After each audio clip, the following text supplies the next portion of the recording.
ভগবদ্গীতার একটা সবথেকে উল্লেখযোগ্য শ্লোক যেটার মধ্যে ভগবদ্গীতার যে সার তত্ত্ব সেটা বিশেষভাবে প্রকাশ পায়। যেমন আমি একবার বলেছিলাম মন্মনা ভব মদ্ভক্ত মজ্জাজিমা নমস্কার। এখানে কৃষ্ণকে আমরা একটি ব্যক্তিভাবে দেখতে পাই। তার ঈশ্বরীয় প্রভাব সম্পর্কে অনভিজ্ঞ হওয়ার জন্য মন্মনা ভব মদ্ভক্ত এই কথাগুলো মধ্যে যেন একটা অহমিকার বা দম্ভ দর্প এই ধরনের সাধারণ মনুষ্য বুদ্ধিতে যা আর কি ধরা পড়ে, এরকম কিছু একটা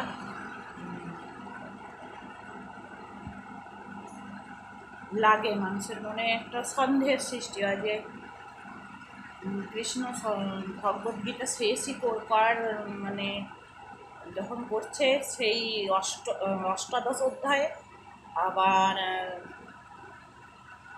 নবম অধ্যায়ের শেষ শ্লোকে একটাই কথা বলছেন মন্মনা ভব মদ্ভক্ত। এখানে মন্মনা ভব মদ্ভক্ত কথাটা এখানে আমরা কৃষ্ণকে যেহেতু ব্যক্তিভাবে স্বীকার করে ফেলি, তাই আমাদের এই কথাটার মধ্যে অহমিকার একটা ছাপ আমাদের মধ্যে মনের মধ্যে তার একটা প্রতিচ্ছবি পড়ে।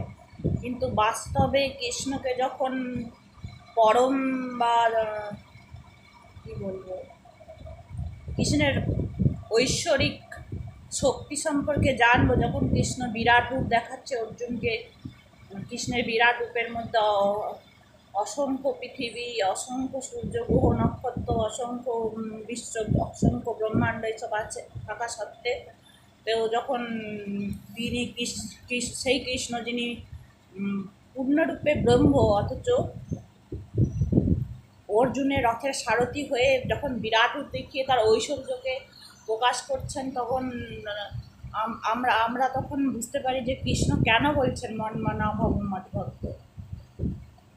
মানে এটা বলাটা কতটা স্বাভাবিক, কোনো অহমিকার কোনো মানে ছায়া এখানে, মানে কী বলবো, অহমিকার কোনো প্রকাশই এখানে নেই। যদি কেউ বলে আমার নাম মধুমিতা ঘোষ, তাহলে এটা কি আমার অহমিকা? কারণ আমি জানি যে আমার নাম মধুমিতা।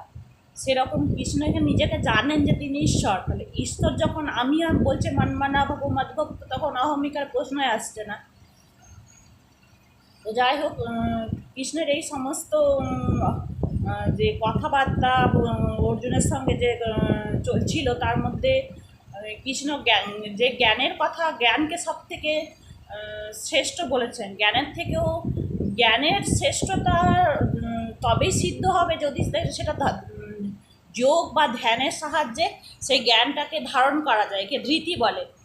আমাদের স্মৃতি, ধৃতি, মেধা, প্রজ্ঞা, এই সমস্ত কিছু যে বুদ্ধির যে সমস্ত লক্ষণ, সেই বুদ্ধির সমস্ত লক্ষণগুলোর মধ্যে যদি আমরা জ্ঞানকে ধারণ করতে চাই, তবে ধ্যানের আবশ্যকতা আছে। তার জ্ঞান শ্রেষ্ঠ হওয়া সত্ত্বেও ধ্যান ছাড়া জ্ঞানের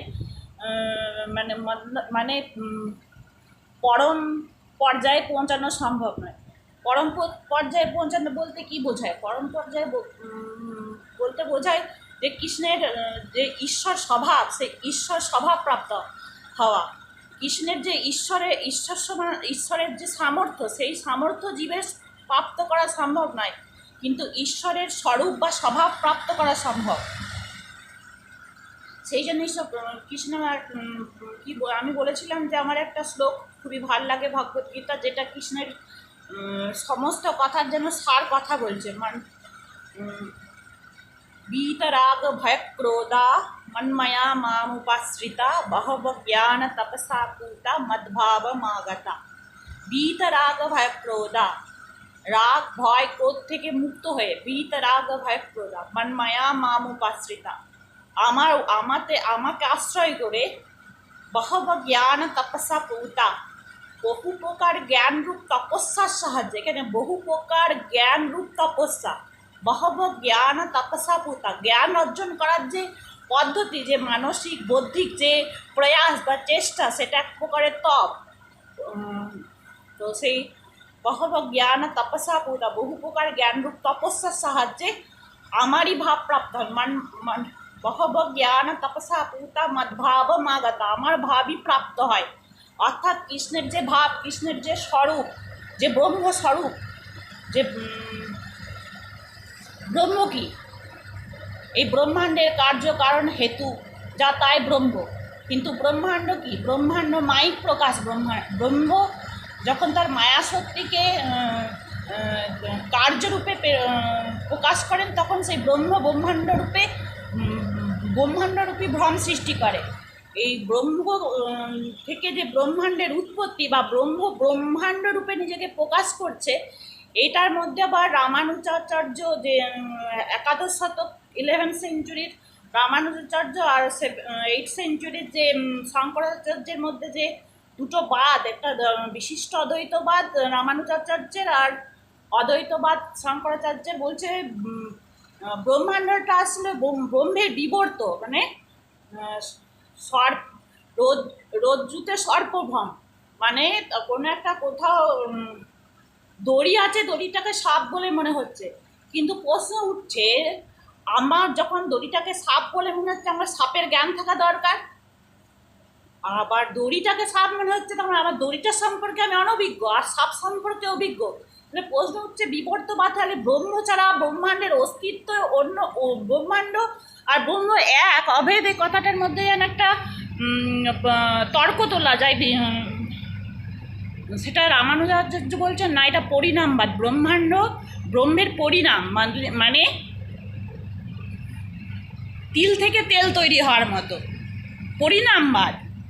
তো যাই হোক, এই সমস্ত কথা পরে বলা হবে। আমি বলতে চাইছিলাম যে বীতরাগ ভয়ক্রোধা মন্ময়া মামোপাশ্রিতা বহব জ্ঞান তপসা পূতা মদ্ভাবমাগত, মানে ঈশ্বরের ভাব প্রাপ্ত হওয়া। একমাত্র জ্ঞানের সাহায্যে ঈশ্বরের ভাব প্রাপ্ত হওয়া যায়। কিন্তু জ্ঞানকে ধারণ করে রাখতে হলে ধ্যানের প্রয়োজন। এবারে জ্ঞানের লক্ষণ কি? জ্ঞানেরও তো আবার লক্ষণ আছে। আমরা বস্তুর স্বরূপ সম্পর্কে যার সাহায্যে জানি সেটা জ্ঞান, কিন্তু সেই জ্ঞান তো সীমিত, সেই জ্ঞান তো অনন্ত না। বস্তুর স্বরূপ বস্তুর আমরা বাহ্যিক কতগুলো গুণ ধর্ম বৈশিষ্ট্য জানি, তাহলে বস্তুর স্বরূপ সম্পর্কে বুদ্ধিগ্রাহ্য বস্তুর স্বরূপ বলতে আমরা কতগুলো গুণধর্ম বুঝি। এই গুণধর্মগুলো জানাকে জ্ঞান বলে। ঈশ্বরকে যদি পরম বস্তু বলে মনে করে নেওয়া হয়, ঈশ্বরের তত্ত্বকে জানা, ঈশ্বরের স্বরূপ, ঈশ্বরের গুণ, রূপ, নাম ইত্যাদি জানাই জ্ঞান। কিন্তু ঈশ্বর যে অনন্ত, ঈশ্বরকে জানার মতো বুদ্ধি বা মন কোনো জীবের পক্ষে সেই মন বা বুদ্ধির সাহায্যে সেই ঈশ্বরে প্রবেশ সম্ভব নয়। ঈশ্বরের নাম, রূপ, গুণে প্রবেশ সম্ভব নয়। তাহলে কি করে সম্ভব না? বলছে জ্ঞান বিজ্ঞান তৃপ্তাত্মা কুটস্থ বিজিতেন্দ্রিয় যুক্ত ইতুচ্যতে যোগী সমালষ্টস্য কাঞ্চন। জ্ঞান বিজ্ঞান রূপ তত্ত্ব দ্বারা পরিতৃপ্ত হয়ে জ্ঞান বিজ্ঞান তৃপ্তাত্মা। এখানে জ্ঞান বিজ্ঞান, বিজ্ঞান কি? বিশিষ্ট রূপে অর্জিত জ্ঞানে বিজ্ঞান। জ্ঞান যখন বিশিষ্ট ভাব প্রাপ্ত হয়, যেমন আমি জানলাম যে রাত হলে আকাশে তারা দেখা যায়, কিন্তু কেন তারা দেখা যায়? সূর্যের আলোর অভাবে। এই যে কেন দেখা যায় সূর্যের আলোর অভাবে, এটা বিজ্ঞান। আর রাত হলে আকাশে তারা দেখা যায়, এটা জ্ঞান। তাহলে বলছে জ্ঞান আর বিজ্ঞান তৃপ্তাত্মা কুটস্থ বিজিতেন্দ্রিয়। জ্ঞান আর বিজ্ঞান দ্বারা পরিতৃপ্ত হয়ে কুটস্থ বিজিতেন্দ্রিয়, যে নিজের অভ্যন্তরে অবস্থিত যে তত্ত্ব আছে, তা ইন্দ্রিয়গুলি নিয়মিত করে সেই আমাদের অস্তিত্বের অভ্যন্তরীণ যে তত্ত্ব, সেটাতে জ্ঞান বিজ্ঞানের সাহায্যে জেনে সেটার মধ্যেই অবস্থান করা। জ্ঞান বিজ্ঞান তৃপ্তাত্মা কুটস্থ বিজিতেন্দ্রিয় যুক্ত ইতুচ্যতে যোগী। এবং তিনি সবসময় নিজের সেই স্বীয় স্বরূপের সঙ্গে জ্ঞান বিজ্ঞানের দ্বারা সেই অন্তরস্থিত যে স্বরূপ, যেখানে মন বুদ্ধির যে ত্রিগুণাত্মক ক্রিয়া প্রক্রিয়া, সেগুলো যখন মানে কি বলবো, এখন বলতে হবে যে মন আর বুদ্ধির ত্রিগুণাত্মক জ্ঞান মানে ক্রিয়া প্রক্রিয়া বলতে কি বোঝাচ্ছে? এখানে ত্রিগুণ ত্রিগুণ কি সত্য রজতম, সত্যর প্রকাশ, সত্যের কাজ কি প্রকাশ করা, কোনো কিছু কোনো কোনো কিছুকে জানার যে আনন্দ সেটা সত্যগুণের দ্বারাই মানে অনুভব হয়। আর রজগুণের সাথে কোনো কিছু কর্ম করার যে কর্মচাঞ্চল্য মনের সেটা রজগুণ মনের। আর তামসিক গুণ প্রমাদ, আলস্য, মানে অধর্মকে ধর্ম মনে করা, অজ্ঞানকে জ্ঞান মনে করা, এই যে বিপরীত বুদ্ধি সেটা হচ্ছে তমস গুণ। এইসব ত্রিগুণাতীত যে অবস্থা মনের, তার সাহায্যে আমরা যে নিজের আত্মস্বরূপে যখন জ্ঞান বিজ্ঞানের দ্বারা পরিতৃপ্ত হয়ে অবস্থান করতে থাকি, তখন কি বলছে, জ্ঞান বিজ্ঞান তৃপ্তাত্মা কুটস্থ বিজিতেন্দ্রিয় যুক্ত ইতুচ্চতে যোগী সমালষ্টস্য কাঞ্চন। মানে তার কাছে সোনাও যা, লোহাও তা, কাষ্ঠখণ্ড যা, প্রস্তরখণ্ডও তা। মানে তিনি সবেই ব্রহ্ম দেখেন, তার কাছে কোনোটা বেশি মূল্যবান বা কোনোটা কম মূল্যবান নয়, তার সমস্ত কিছুই তার দৃষ্টিতে তখন ব্রহ্ম। যিনি জ্ঞান বিজ্ঞান দ্বারা পরিতৃপ্ত, তার কাছে ব্রহ্মাণ্ডের প্রতিটি বস্তুই ব্রহ্মে পরিণত হয়ে যায়। তো গীতার এই শ্লোকটা খুবই প্রভাবশালী, আমাকে খুব প্রভাব ফেলে। জ্ঞান বিজ্ঞান তৃপ্তাত্মা কুটস্থ বিজিতেন্দ্রিয় যুক্ত ইতুচ্যতে যোগী সমালষ্টস্য কাঞ্চন।